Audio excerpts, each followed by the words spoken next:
Coming up in today's newscast, Israeli officials continue to discuss the ramifications of the United States' planned withdrawal from Syria. The IDF starts sealing off Hezbollah's northern attack tunnels, and the United Kingdom reportedly uses Israeli technology to down a drone causing chaos at London's Gatwick airport.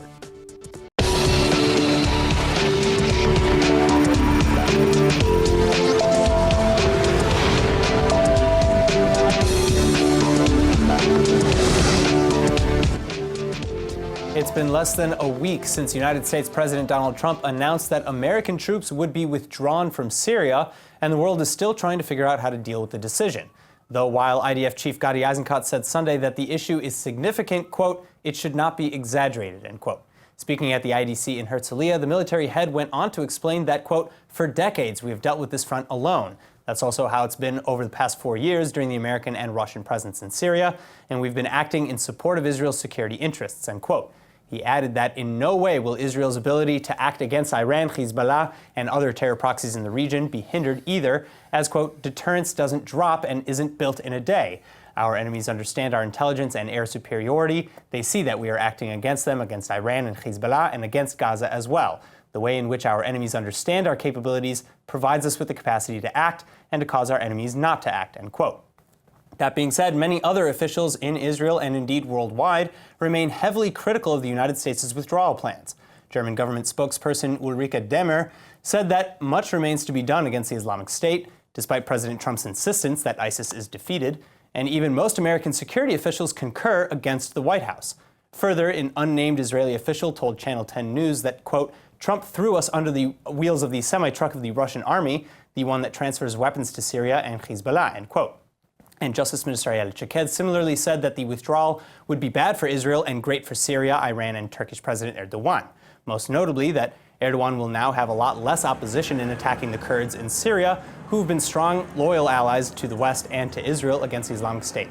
In fact, just on Friday, Erdogan again pledged to eliminate the remaining Kurdish militias, along with the rest of ISIS. And then on Saturday, speaking to a Turkish youth conference, Erdogan took another jab at Israel, telling the kids there that Prime Minister Netanyahu is a cold-blooded killer who massacres innocent Palestinians and bombs children, and that, quote, the Jews in Israel kick people laying on the ground, including Palestinian women and children. Prime Minister Netanyahu tweeted in response that, quote, Erdogan, the occupier of northern Cyprus, whose army massacres women and children in Kurdish villages inside and outside Turkey, should not preach to Israel. Now, speaking of Israeli-Turkish ties, relations between Ankara and Jerusalem have been practically non-existent over the past few years, leading right up to this weekend when Turkish President Erdogan levied his latest round of blood libels and slanderous accusations.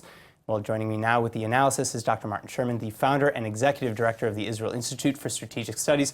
Dr. Sherman, thank you again for coming back in. Thank you for the invitation. All right, so what's your reaction to Erdogan's latest kind of Well, I think, it's just an unsurprising symptom of a misguided policy towards Turkey. I was very much against the détente. Although I must say, up until the late 90s and early 2000s, I was a strong supporter of Turkish-Israeli relations. But then Turkey was a completely different entity. I think the only thing that's common today between Turkey, the present Turkey, and the Turkey then is geographic location. Everything else has changed. Then Turkey was a secular, Kemalist, westward-looking, almost democracy. And today it's a Islamocratic, post-Kemalist country, and completely at odds with Israel, virtually everything. But is there much that Israel can really do about it? Can we sever ties? We can't. No. I don't think that we should try and promote ties. The state of relations with Turkey today is a function of what Turkey has become and not what Israel can do or doesn't do. I just think it's the incompatible political entities. I think it was a grave mistake to make concessions to Turkey. I think it was terribly humiliating to pay them compensation for the Mavi Marmara. I think it was a worse mistake to give them a foothold in Gaza. I think the policy of seeing Turkey as some sort of strategic partner, especially with the gas, was completely misguided. And I hope now that people will realize that until Erdogan is replaced by someone more amenable, relations will never go back to what they were. Do you even see that as a possibility, though? Because right now, Turkey is essentially a presidentocracy, and you have President Erdogan who has increasing powers. If you look at the analogy of Iran, I mean, Turkey is not in a good state. The retail sales are plunging. The industrial output is down. The Turkish lira is in a bad way. So you never know. I mean, you know, I think if you looked at Turkey in the late 1990s, no one would ever predicted that it would be in the state now. And who knows? I mean, you know, Erdogan was in jail. Sure. And banned from politics. And banned from politics. So it's almost impossible to predict. But I don't think that it's impossible that there could be a civilian backlash against Erdogan if the economy begins to fail. Well, there was one not so long ago, and it failed somewhat miserably. Sure, but you know, right. I don't think that Erdogan would withstand a massive collapse of the Turkish economy if that happens. All right. Well, Dr. Sherman, thank you so much for coming back in. Thank you. Now, just as the United States was announcing its withdrawal from Syria, Prime Minister Netanyahu hosted the 5th tripartite summit with Greece and Cyprus, where together with Cypriot President Anastasiades and Greek Prime Minister Tsipras, the leaders attended a national cyber directorate and discussed many ongoing regional partnerships, including a now $7 billion natural gas pipeline that is slated to take another 6 to 7 years to complete. Even the United States has now given its official support for the tripartite meetings, with the American ambassador to Israel, David Friedman, tweeting Thursday that the United States, quote, wholly supports plans for a trans-Mediterranean pipeline for the sake of, quote, stability and prosperity, end quote, in the Middle East and Europe. Washington is likewise increasing its political presence in the Mediterranean Sea, a move Russia and Turkey have both criticized as an American plan to militarize Cyprus. Additionally, several other economic advancements were made between the three countries during their latest meeting as well. Israeli companies have started to invest and show interest in the real estate, hotel, and food sectors in Greece, while Greece and Cyprus continue to finalize the gas deals as well as look to increase cooperations within the cyber and tech industries. To that end, Cyprus and Greece have been working closely with Israel to develop their tech sectors, and Greece even just held a tech competition, the winner of which came to Haifa at the start of this month to take part in an international workshop. Additionally, Beersheva itself is described as a cyber city, which is why it was chosen for this 5th summit. As Operation Northern Shield continues on, the Israeli Defense Forces over the weekend began sealing and destroying the first 4 Hezbollah attack tunnels that have been discovered entering Israel from Lebanon. But in order to both destroy the tunnels and make them impossible to reuse from both sides of the border, a complicated multi-step process must be used. Details on these special measures, as Prime Minister Netanyahu called them, are scarce, but the IDF has indicated both that they will be sealing the tunnels in an unknown process and will not be using an explosion. That being said, residents on both ends of the tunnel were still given notice to avoid being in the area at the time of their neutralization.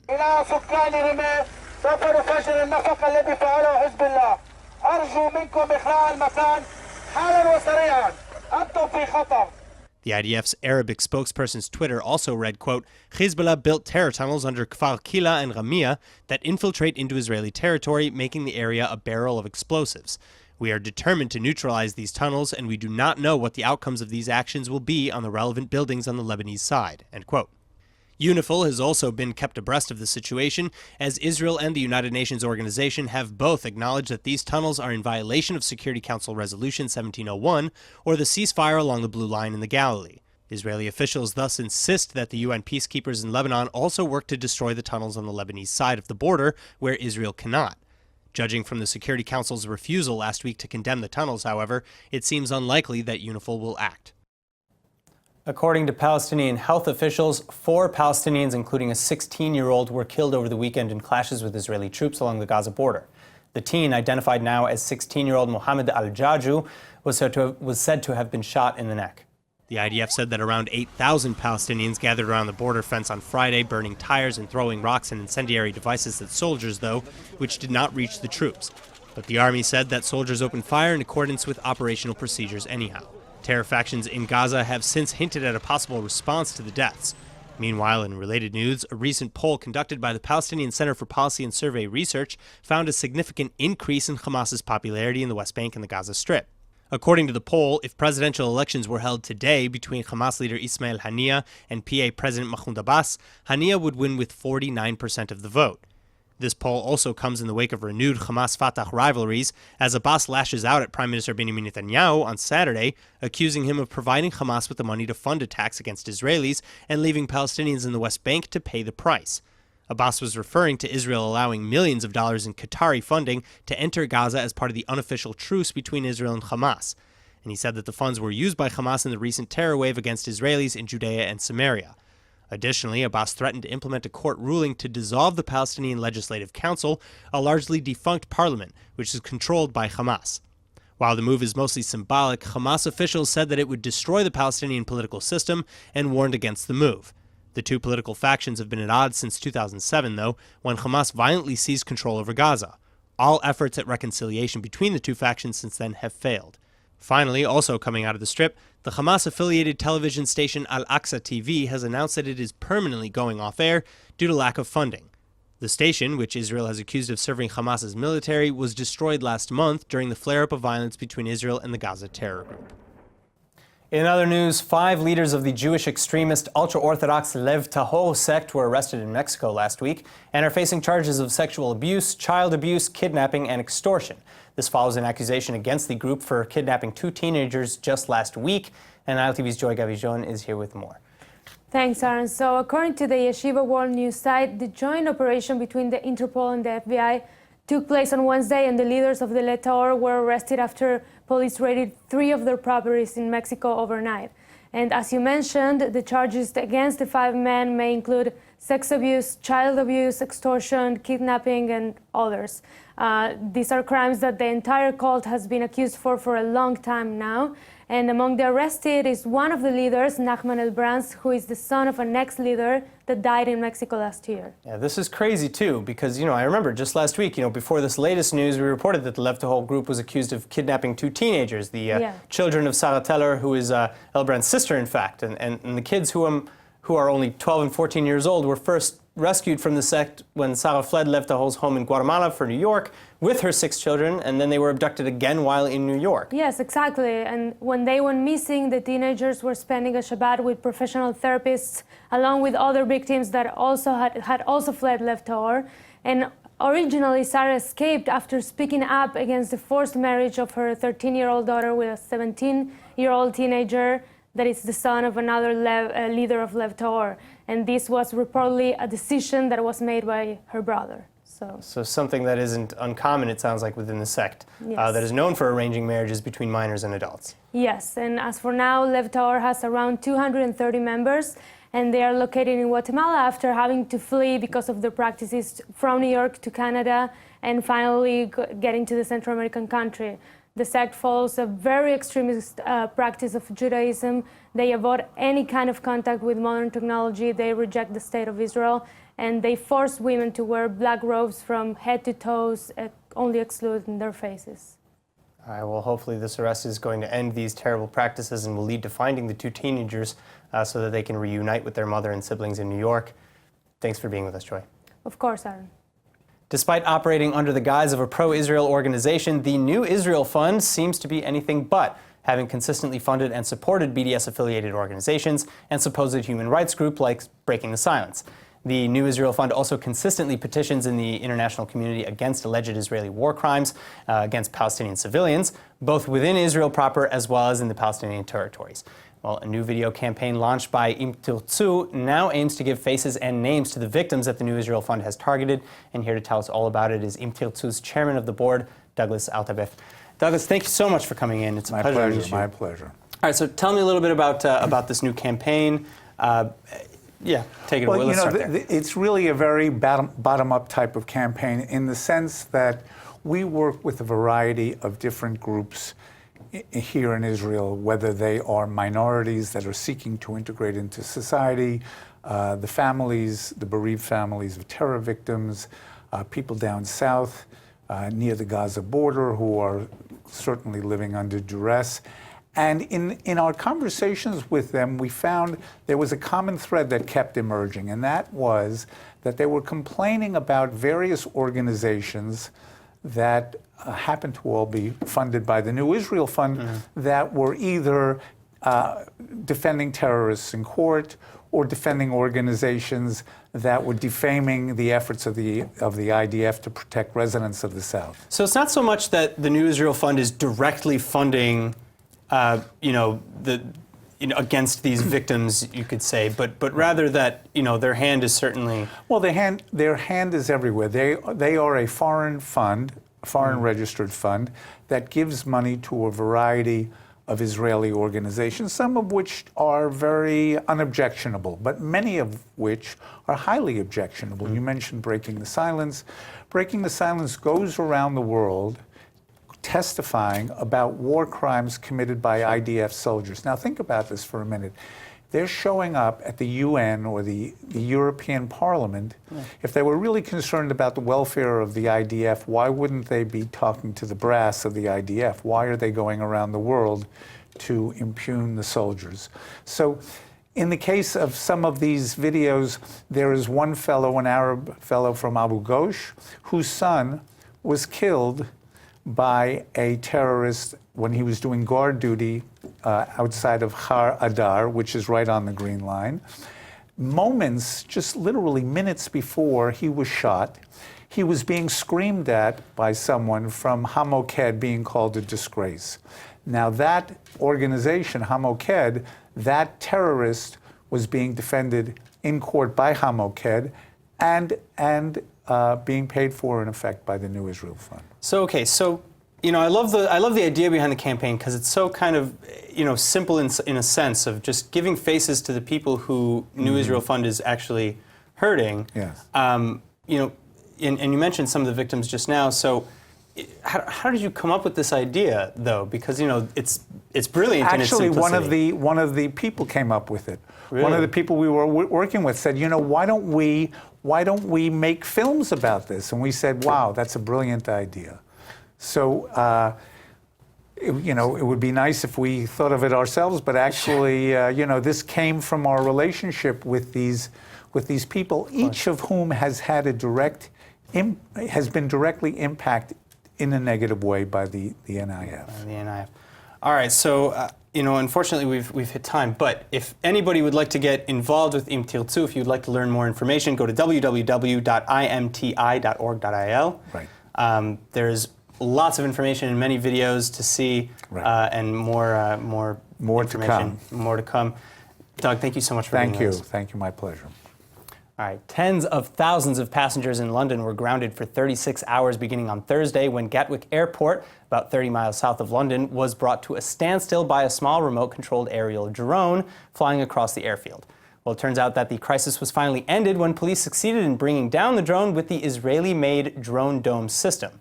This after failing at the task with a regular anti-drone system beforehand. The Israeli system can identify and target a drone in any direction from up to 5 kilometers or 3 miles away.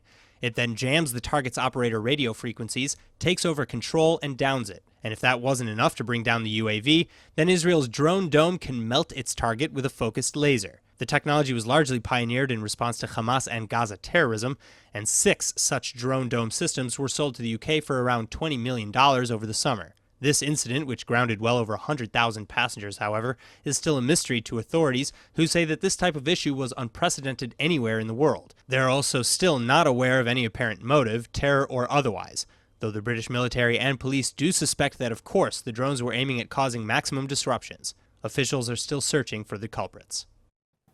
Unfortunately, it's been a not-so-sweet honeymoon for the newlywed couple, Quentin Tarantino and Israeli singer Daniela Pick, who recently returned from their post-wedding celebrations in Israel to being robbed at their Los Angeles home over the weekend. LTV's Manuel Kadosh has the details. Thanks, Aaron. Well, the couple just got back from their honeymoon in Israel, and according to reports, were robbed over the weekend in their LA home. 2 burglars apparently broke into the famous director's home on Sunday night around midnight, likely assuming that the house was empty due to their post-wedding trip, which I can't even imagine how devastating that was for them. That is so unfortunate. It's such a terrible thing to read about, and I'm glad they're safe, at least. But was anybody home at the time of the robbery, or did they find out when they came home? Right. Well, according to the tabloid website TMZ, Tarantino was home and actually confronted the burglars who sprinted out of there with stolen jewelry and other property of the couples. However, TMZ didn't mention if Tarantino's new bride was also home at the time. And actually, just for those who don't know about the couple, Tarantino and Pitt got married just a couple weeks ago at an intimate private wedding with some close friends and family in LA. Pitt wore a stunning customized gown by Israeli wedding dress designer Dana Harel and a gorgeous tiara from Israeli designer Karen Wolf. And after the wedding, the couple then traveled to Israel to visit family and celebrate Hanukkah. And clearly, the robbers assumed the two were still away in Israel at the time of the robbery. The two have yet to comment on the incidents, however. All right, well, yeah, I guess in one sentence we are saying congratulations for the wedding and stay safe. Yeah, hopefully everyone is okay again and nothing too important was taken. Thanks for the update, Emmanuel. Thank you. Now, it's not exactly no kill, but a new bill submitted to the Knesset by Knesset members Nurit Koren of the Likud and Leah Fadida from the Zionist Union seeks to lengthen the quarantine time from 10 to 21 days in Israeli animal shelters. The aim is to allow for more time to find the owners or at least a new good home rather than putting the animals down so quickly. The bill's supporters explain that the legislation will end the, quote, unnecessary cruelty to animals, end quote, as it obliges shelters and animal care facilities to do more to ensure that everything possible to find the animal's home is done. And as it would be for any pet owner, the issue is personal, as MK Fadida explained that she herself experienced the murder of her dog a number of years ago while she was out of the country. She said that, quote, dogs are killed within a short period of time without the essential actions being taken to prevent such an unnecessary killing, end quote. So according to the bill, when an animal arrives at the shelter, the veterinarians will then be held responsible for using all means at their disposal to locate the owners before then giving the dog up for a sponsorship at an animal welfare organization or an adoption center. And if the owner is located, the veterinarian will then be obliged to update the owners on the animal's condition before any other action is to be taken. Additionally, the Agriculture Ministry would then be asked to figure out what exactly those steps to locate owners would be, as well as to create a photo repository that is open to the public and would help owners find their pets more easily. Especially as MK Koren explained that animals can sometimes end up quarantined in another city entirely. But most important of all, Knesset member Fadida stressed that the bill would help remind us once again that dogs are man's best friend and we should treat them as such. And now for our Hebrew word of the day, in honor of a newly proposed bill to help save abandoned or lost pets from the unnecessary death. Today's word is miklat, meaning a shelter. Now, miklat, which comes from the word liklot, or to absorb, literally means an absorption center. And so a miklat lebalei chaim, or an animal shelter, is a place where strays and other lost animals might find refuge for a time. But unfortunately, too often in such miklatim or shelters, the animal is put down due to lack of space, lack of supplies, age, health, etc. So if you're thinking of getting a pet, please at least take a look at your local miklat or shelter first. You'd be surprised by these sweet and amazing animals waiting to love you there and in turn to be loved. Now let's go ahead and take a look at the weather forecast. Tonight should be partly cloudy and cool with a low of around 56 or 13 degrees Celsius. Then tomorrow you can expect light showers and a slight drop in temperatures to a high of 67 or 19 degrees Celsius. All right, that's it for today's news. Today's exchange rate is 3.77 shekels to the American dollar. Remember to sign up for our daily newsletter at iltv.tv, and don't forget to follow us on Facebook at Israel English News and on Twitter at ILTV News. I'm Aaron Porras. Thank you so much for watching.